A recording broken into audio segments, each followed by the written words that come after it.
আমার দলের সহকর্মীবৃন্দ এবং মঞ্চে উপস্থিত বিএনপির সাথে বিএনপির সহযোগী বিএনপির সঙ্গী প্রধান মার্কার প্রার্থী জনাব সাইফুল ইসলাম। আসসালামু আলাইকুম। আসসালামু আলাইকুম। ভালো আছেন সবাই?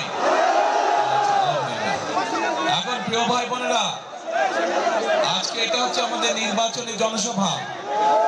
এই নির্বাচনী জনসভায় আমাদেরকে সিদ্ধান্ত নিতে হবে যে আগামী কয়েকদিন পরে যে নির্বাচন, এই নির্বাচনে আমরা সঠিক ব্যক্তিকে ইনশাআল্লাহ নির্বাচিত করব, যাকে নির্বাচিত করার মাধ্যমে এই এলাকার যে চাঁদাবাজির সমস্যা আছে সেটিকে যাতে আমরা ঠিক করতে পারি। সঠিক ব্যক্তিকে নির্বাচিত করার মাধ্যমে এই এলাকায় জলবদ্ধতার যে সমস্যা আছে সেই সমস্যাকে যাতে আমরা ঠিক করতে পারি। এছাড়াও এলাকার যে অন্যান্য আরো যে সকল সমস্যা আছে, যেইগুলো মানুষের জন্য সমস্যার কারণ, সেই সমস্যাগুলোকে আমাদের ঠিক করতে হবে। প্রিয় ভাই বোনেরা, এই যে 12 তারিখের ভোটের যে অধিকার, এই অধিকার অর্জন করতে কিন্তু বহু মানুষকে জীবন দিতে হয়েছে, বহু মানুষ পঙ্গুত্ব বরণ করেছে, বহু মানুষ অত্যাচার নির্যাতনের শিকার হয়েছে। কাজেই যেই অধিকার আগামী 12 তারিখে আমরা প্রয়োগ করতে যাচ্ছি, এই অধিকার প্রয়োগ করার মাধ্যমে আমাদেরকে গণতন্ত্রের ভিতকে শক্তিশালী করতে হবে। কারণ দেশে যদি গণতন্ত্র থাকে তার মানে জনগণের প্রতিনিধি থাকবে, যারা জনগণের কাছে জবাবদিহি করতে বাধ্য থাকবে, জনগণের সমস্যা, জনগণের বিপদে আপদে, এলাকার উন্নয়নে যারা জনগণের পাশে থাকবে। এখন প্রিয় ভাই বোনেরা, সেই জন্যই এই নির্বাচন যেমন সঠিক জনপ্রতিনিধি নির্বাচিত করার নির্বাচন, একইভাবে এই নির্বাচন হবে দেশের এবং দেশের মানুষের ভাগ্য পরিবর্তনের নির্বাচন। আমরা বিগত 16-17 বছর চোখের সামনে তথাকথিত কতগুলো নির্বাচন নাটক দেখেছি, কিন্তু সেই নির্বাচনগুলোতে কি আপনারা ভোট দিতে পেরেছিলেন? বাংলাদেশের মানুষ, শুধু আপনারা নেই, সারা বাংলাদেশের মানুষ ভোট দিতে পারে না। আমরা কি মনে করি যে আগামী নির্বাচনে 12 তারিখের নির্বাচনে আপনারা ভোট দিতে পারবেন? ইনশাআল্লাহ 12 তারিখের নির্বাচনে মানুষ, সমগ্র বাংলাদেশের মানুষ তাদের খুশি মতন তারা ভোট দিতে পারবে। এখন প্রিয় ভাই বোনেরা, এই যে যেই কথাটি বললাম, এই নির্বাচন যে শুধু সঠিক ব্যক্তিকে নির্বাচিত করা শুধু তাই নয়, একই সাথে এই নির্বাচন হবে বাংলাদেশের মানুষের ভাগ্য পরিবর্তনের নির্বাচন। এই নির্বাচন হবে বাংলাদেশকে পরিবর্তনের নির্বাচন। বিগত 16 বছর আমরা কি দেখেছি? আমরা দেখেছি মেগা প্রজেক্টের নামে মেগা দুর্নীতি হয়েছে। কিছু মানুষের ভাগ্যের পরিবর্তন হয়েছে, কিন্তু দেশের মানুষের ভাগ্যের পরিবর্তন হয়নি। ক্ষেত্র বিশেষে মানুষের দুঃখ কষ্ট আরো বেড়ে গিয়েছে। আজ সমগ্র বাংলাদেশে এই যে চাঁদাবাজির সমস্যা, সমগ্র বাংলাদেশে আইন শৃঙ্খলার যে সমস্যা, সমগ্র বাংলাদেশে মানুষের কর্মসংস্থান, বিশেষ করে তরুণ বা যুবক যারা আছে তাদের কর্মসংস্থানের সমস্যা, হাসপাতালগুলোতে আমরা জানি ঠিকভাবে চিকিৎসা পাওয়া যায় না, এরকম বহু সমস্যা সারা বাংলাদেশে। কারণ এই যে গত 16 বছর ধরে নির্বাচন তামাশা হচ্ছে, কিন্তু জনগণ তাদের সঠিক প্রতিনিধি নির্বাচিত করতে পারেনি, যার ফলে জনগণের দুঃখ কষ্ট শোনার মতন কোনো মানুষ ছিল না। আজ সেই সুযোগ এসেছে, যারা জনগণের দুঃখ শুনবে, জনগণের কষ্ট শুনবে, এলাকার সমস্যা জানবে এবং এইগুলোর সমাধানের জন্য তারা চেষ্টা করবে। এখন প্রিয় ভাই বোনেরা, আমরা বাংলাদেশ জাতীয়তাবাদী দল এবং একই সাথে বিপ্লবী ওয়ার্কার্স পার্টি, আমরা বিগত 2.5 বছর আগে আমরা বাংলাদেশের মানুষের এবং বাংলাদেশের ভাগ্য পরিবর্তনের জন্য 31 দফা উপস্থাপন করেছিলাম জাতির সামনে। সেখানে আমরা মানুষের ভাগ্য পরিবর্তনের জন্য কতগুলো পরিকল্পনা গ্রহণ করেছি। যেমন বাংলাদেশের জনসংখ্যার অর্ধেক জনসংখ্যা হচ্ছে নারী। এই নারীদেরকে যদি আমাদের স্বাবলম্বী করতে না পারি, তাহলে কোনোভাবেই আমরা বাংলাদেশকে সামনের দিকে এগিয়ে নিয়ে যেতে পারবো না। এবং এই জন্য এই নারীদেরকে স্বাবলম্বী করার জন্য, সেটি গ্রামে হোক শহরে হোক, বিশেষ করে খেটে খাওয়া যারা মানুষ, খেটে খাওয়া যারা মানুষ, সেই সকল পরিবারগুলোকে, সেই সকল নারীদেরকে সহযোগিতা করার জন্য আমরা প্রত্যেকের হাতে হাতে একটি ফ্যামিলি কার্ড পৌঁছে দিতে চাই। যেই ফ্যামিলি কার্ডগুলোর অধিকার হবে আমাদের দেশের মায়েরা, যেই ফ্যামিলি কার্ডের অধিকারী হবে আমাদের দেশের গৃহিণীরা, বিশেষ করে যারা খেটে খাওয়া মানুষ। প্রিয় ভাই বোনেরা, এই ফ্যামিলি কার্ডের মাধ্যমে আমরা সরকারের পক্ষ থেকে প্রতি মাসে তাদের কাছে সহযোগিতা পৌঁছাবো, যার ফলে আমরা বিশ্বাস করি ধীরে ধীরে এই পরিবারগুলো একদিন স্বাবলম্বী হয়ে উঠবে, এবং পরিবারগুলো যখন স্বাবলম্বী হবে ধীরে ধীরে আস্তে আস্তে বাংলাদেশ সামগ্রিকভাবে স্বাবলম্বী হয়ে উঠবে। প্রিয় ভাই বোনেরা, আমরা আমাদের সেই 31 দফা সিদ্ধান্ত গ্রহণ করেছি যে আমরা বাংলাদেশের যে কৃষক ভাইরা, যেই কৃষক বাঁচলে বাংলাদেশ বাঁচবে, সেই কৃষক ভাইদের পাশে আমরা দাঁড়াবো এবং তাদেরকে আমরা ধীরে ধীরে স্বাবলম্বী করে তুলব। এবং সে কারণেই আমরা সিদ্ধান্ত গ্রহণ করেছি যে আমরা কৃষক ভাইদেরকে ঠিক যেভাবে মাদেরকে, গৃহিণীদেরকে আমরা ফ্যামিলি কার্ড দিব, ঠিক একইভাবে কৃষক ভাইদেরকে আমরা কৃষি কার্ড পৌঁছে দেব। এবং শুধু তাই নয়, এই কৃষি কার্ড পৌঁছে দেওয়ার মাধ্যমে আমরা তাদেরকে সরাসরি আমরা তাদের প্রয়োজনীয় সার, বীজ, কীটনাশক, ঔষধ পৌঁছে দেব। শুধু তাই নয়, আমরা সমগ্র বাংলাদেশে আমরা সিদ্ধান্ত গ্রহণ করেছি এই মুহূর্তে যত কৃষক আছে যাদের 10,000 টাকা পর্যন্ত কৃষি ঋণ আছে, তাদেরকে সেই ঋণ সুদ সহ ইনশাআল্লাহ আমরা মওকুফ করব। এখানে আপনারা বহু মানুষ আছেন যাদের পরিবারের সদস্য বা আত্মীয় স্বজন, বন্ধু বান্ধব গ্রামে থাকেন, কৃষি কাজ করেন না? বহু মানুষ এখানে আছে, সেই মানুষগুলো তাহলে উপকার হবে। প্রিয় ভাই বোনেরা, আমরা আমাদের দেশের যুবকদের, তরুণদের কর্মসংস্থানের সুবিধার জন্য সারা বাংলাদেশে বহু লক্ষ কোটি তরুণ আছে, যুবক আছে যারা শিক্ষিত, কিন্তু তাদের কর্মসংস্থানের সমস্যা রয়ে গিয়েছে। এই মানুষগুলো যাতে বেকার না থাকে, তারা যাতে কর্মসংস্থানের তাদের যাতে ব্যবস্থা হয়, তার জন্য আমরা কতগুলো উদ্যোগ গ্রহণ করেছি। আমরা ঢাকা সহ প্রত্যেকটি আসন সহ সমগ্র বাংলাদেশের প্রতিটি জেলায় জেলায় আমরা বিভিন্ন রকম ভোকেশনাল ইনস্টিটিউট, বিভিন্ন রকম টেকনোলজিক্যাল ইনস্টিটিউট, আমরা প্রশিক্ষণ কেন্দ্র আমরা তৈরি করব, যার মাধ্যমে বিভিন্ন বিষয় তাদেরকে আমরা ট্রেনিং দিব, একই সাথে তাদেরকে আমরা ভাষা শিক্ষা দিব, যাতে করে তারা যদি প্রয়োজন হয় দেশে তাদের নিজস্ব ব্যবসা বাণিজ্য করতে পারবে, দেশে চাকরি বাকরি করতে পারবে, দক্ষ শ্রমিক হিসেবে, দক্ষ একজন কারিগর হিসেবে তারা গড়ে উঠবে, অথবা যদি প্রয়োজন হয় তারা বিদেশেও যেতে পারবে। এবং আমরা দেখেছি আমাদের যে কোটি মানুষ প্রবাসী ভাইরা আছেন, তারা যখন বিদেশে গিয়েছে চাকরি কর্মসংস্থানের জন্য, অনেককেই কষ্ট করে জমি বিক্রি করে যেতে হয়েছে। আমরা সেজন্য সিদ্ধান্ত গ্রহণ করেছি এখন থেকে বিএনপি সরকার গঠন করার পরে যাদেরকে আমরা প্রশিক্ষণ দিব, তাদের মধ্যে থেকে যারা বিদেশে কর্মসংস্থানের জন্য যাবে তাদেরকে আমরা একটি ছোট লোনের ঋণের ব্যবস্থা করে দেব, যাতে করে তাদের আর পারিবারিক জমি জমা বিক্রি করতে না হয়। প্রিয় ভাই বোনেরা,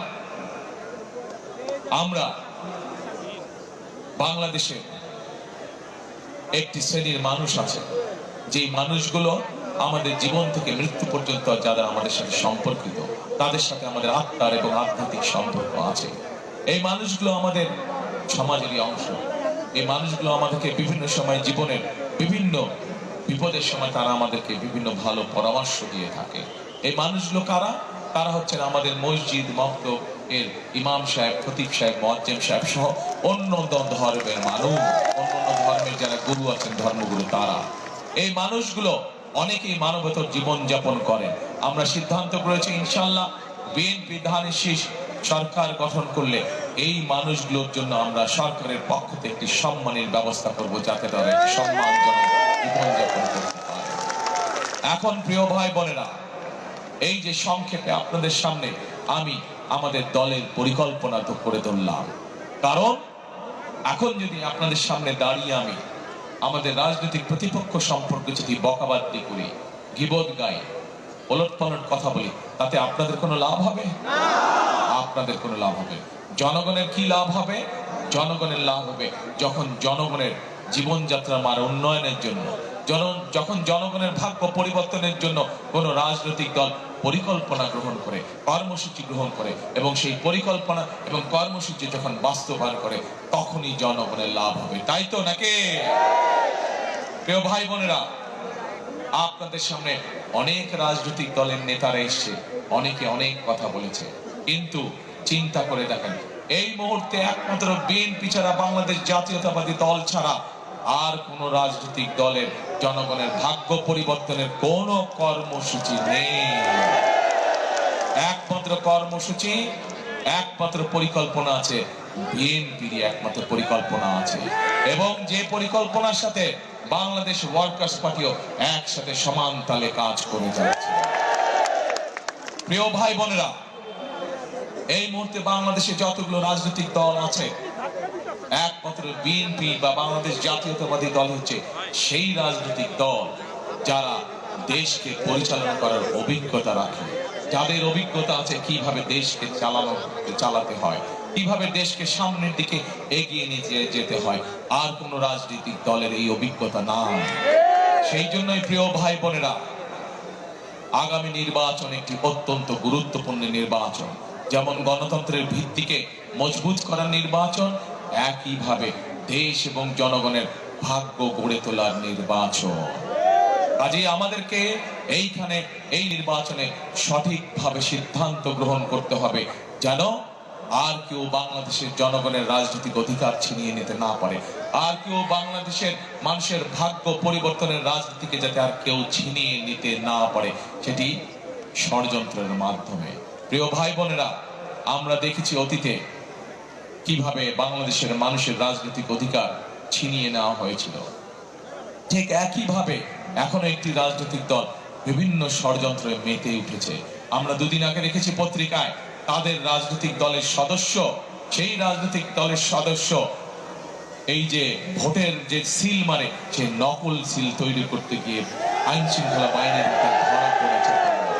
সেই জন্যই আপনাদেরকে আমি বলবো, আপনাদেরকে সতর্ক থাকতে হবে, সজাগ থাকতে হবে, যাতে এই এলাকায় কোদাল মার্কার আমাদের যে প্রার্থী, বাংলাদেশ জাতীয়তাবাদী দলের সাথে যারা রাজপথে আন্দোলন সংগ্রামে ছিল বিগত আন্দোলন সংগ্রামের সময়, আমরা এই এলাকায় কোদাল মার্কার প্রার্থীকে আমরা দলের পক্ষ থেকে, বিএনপির পক্ষ থেকে দিয়েছি, যাতে কেউ ষড়যন্ত্র করে সেই নকল সিল দিয়ে অন্য কোনো রেজাল্ট করতে না পারে।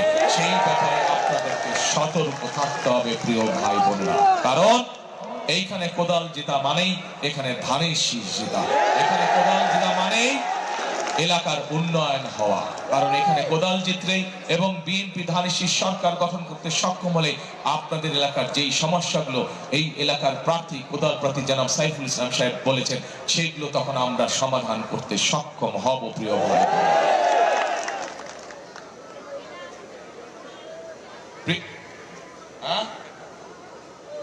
কি বলে? ও দেখতে পারে না, আচ্ছা ঠিক আছে, আসছি আপনাদের কাছে আসছি। এখন প্রিয় ভাই বোনেরা, আজকে এই যে নির্বাচনী সভা, এই নির্বাচনী সভা কিন্তু শুধু নির্বাচনী সভা থাকলে চলবে না। এই নির্বাচনী সভায় আমাদেরকে আজকে একটি শপথ বাক্য পাঠ করতে হবে। এই নির্বাচনী সভা আমাদেরকে আজকে প্রতিজ্ঞা করতে হবে যে আমরা আগামী দিনের রাজনীতি কি করব। আমাদের আগামী দিনের রাজনীতি হতে হবে দেশ গঠনের রাজনীতি। আমাদের আগামী দিনের রাজনীতি হতে হবে মানুষের ভাগ্য পরিবর্তনের রাজনীতি। প্রিয় ভাই বোনেরা, আমরা অতীতে আন্দোলন করেছি, সংগ্রাম করেছি, স্বৈরাচারকে এই দেশ থেকে আমরা বিতাড়িত করেছি। এখন হচ্ছে আমাদের দেশ গঠনের পালা, এখন হচ্ছে আমাদের মানুষের ভাগ্য পরিবর্তনের পালা, এবং সেই জন্যই আমাদের সকলকে কাঁধে কাঁধ মিলিয়ে একসাথে কাজ করতে হবে। এখানে একটু আগে সাইফুল হক সাহেব বলে গিয়েছেন ওনার বক্তব্যে যে শহীদ রাষ্ট্রপতি জিয়াউর রহমান এই কোদাল দিয়ে সমগ্র বাংলাদেশে খাল খনন কর্মসূচি শুরু করেছে। ইনশাআল্লাহ এবার আমরা সরকার গঠন করার পরে আবারও আমরা সেই খাল খনন কর্মসূচি শুরু করব, এবং এই কোদাল দিয়ে আমরা সেই খাল খনন কর্মসূচি শুরু করবো সারা বাংলাদেশে। এই কোদাল দিয়ে এমনকি এই এলাকায় যে জলবদ্ধতা আছে, সেই জলবদ্ধতা আমরা এই কোদাল ব্যবহার করে জলবদ্ধতা ইনশাআল্লাহ আমরা দূর করব। প্রিয় ভাই বোনেরা, সেই জন্যই আমি সবসময় একটি কথা বলে থাকি, আমাদের নেত্রী শহীদ, আমাদের নেত্রী বেগম খালেদা জিয়া, উনাকে আমি ওনার সন্তান হিসেবে জানি যে উনাকে স্বৈরাচার বিভিন্ন সময়ে বিভিন্ন প্রস্তাব পাঠিয়েছিল যে আপনি দেশ থেকে চলে যান, তাহলে আপনাকে জেল জুলুম খাটতে হবে না। কিন্তু দেশনেত্রী বেগম খালেদা জিয়া সেই সকল উপেক্ষা করে দেশের মানুষকে রেখে উনি কোথাও যান নাই। শত অত্যাচার, নির্যাতন, জেল জুলুমের পরেও তিনি বাংলাদেশের মানুষকে সাথে নিয়ে এই দেশেই জীবনের শেষ দিন পর্যন্ত ছিলেন। প্রিয় ভাই বোনেরা, কারণ কি? কারণ দেশনেত্রী সকল সময় মনে করতেন যে এই বাংলাদেশই হচ্ছে তার প্রথম এবং এই বাংলাদেশী হচ্ছে তার শেষ ঠিকানা, এবং এই বাংলাদেশের জনগণই হচ্ছে তার আপনজন। সেই জন্যই মানুষকে ফেলে, এই দেশের মানুষকে ফেলে দেশনেত্রী খালেদা জিয়া কখনোই কোথাও যান নাই, জীবনের শেষ দিন পর্যন্ত এখানে ছিলেন। সেই জন্যই প্রিয় ভাই বোনেরা, এই দেশ যেমন খালেদা জিয়ার প্রথম এবং শেষ ঠিকানা, এই দেশ এখানে উপস্থিত হাজারো মানুষের প্রথম, আমার আপনার আমাদের সকলের প্রথম এবং শেষ ঠিকানা।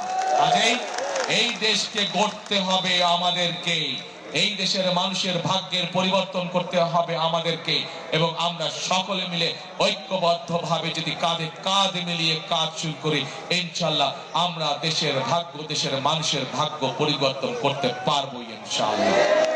সেই জন্যই প্রিয় ভাই বোনেরা, একটি কথা আমি বলি, করব কাজ, গড়ব দেশ সবার আগে, করব কাজ, গড়ব দেশ সবার আগে বাংলাদেশ। প্রিয় ভাই বোনেরা, আমি আজ আনুষ্ঠানিকভাবে জনাব সাইফুল হকের হাতে কোদাল মার্কা তুলে দিয়ে যাচ্ছি। সাইফুল